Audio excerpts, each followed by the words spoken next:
আপনজনের সঙ্গে ঈদের আনন্দ ভাগাভাগি করে নিতে নারীর টানে বাড়ি ফিরছে কর্মজীবী মানুষ। তাই ঢাকা চট্টগ্রাম মহাসড়কে বেড়েছে ঘরমুখ মানুষ ও যানবাহনের চাপ। তবে মহাসড়ক প্রশস্তকরণ, সেতু ও ইউটার্ন নির্মাণ সহ সরকারের ব্যাপক উন্নয়নমূলক কর্মকাণ্ডের ফলে ঢাকা চট্টগ্রাম ও ঢাকা সিলেট মহাসড়কে এবার যানজট নেই বললেই চলে। অনেকটা স্বস্তি নিয়েই বাড়ি ফিরছে ঘরমুখ মানুষ। হাই রোডে যে যানজটগুলো ছিল এখন আর ওই যানজট নাই, স্বস্তি নেই, বাসে যেতেছে, আরামে যাচ্ছি, কোনো যানজট কোথাও নাই। ঈদযাত্রা নির্বিঘ্ন করতে সর্বদা তৎপর রয়েছে সড়ক ও জনপথ বিভাগ। আপনারা ধরেন গত বছরের তুলনায় এবছর ট্রাফিকও কিন্তু বেড়েছে। আমরা সবাই একসাথে কাজ করছি। আমরা আশা করি গতবার যেভাবে আমরা শান্তিতে গেছি এর চেয়ে ভালো অবস্থায় আমরা নিতে পারবো। এবারের ঈদে নিরাপদ সড়ক নিশ্চিতে 4 শতাধিক পুলিশ মোতায়েন করেছে হাইওয়ে পুলিশ।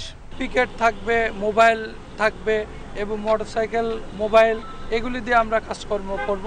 এছাড়া আমাদের ড্রোন প্রযুক্তি এখানে আসবে। আমরা বিভিন্ন জায়গায় মাইক দিয়ে চেষ্টা করব জনগণকে সচেতন করতে। ঢাকা চট্টগ্রাম মহাসড়কে যানজট ও যাত্রী ভোগান্তি কমাতে মেঘনা সেতুর টোল প্লাজায় চালু করা হয়েছে 6টি নতুন ইলেকট্রনিক টোল আদায় বুথ।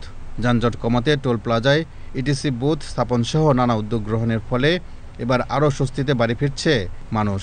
সকল টোল বুথে ইটিসি সিস্টেম কার্যকরী আছে, ফলে যে কোনো যাত্রী সাধারণ দ্রুততম সময়ে টোল প্লাজা অতিক্রম করতে পারবেন।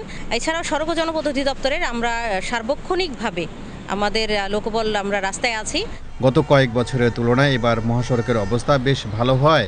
কোনো ভোগান্তি ছাড়াই নির্বিঘ্নে বাড়ি ফিরছেন ঘরমুখ মানুষ।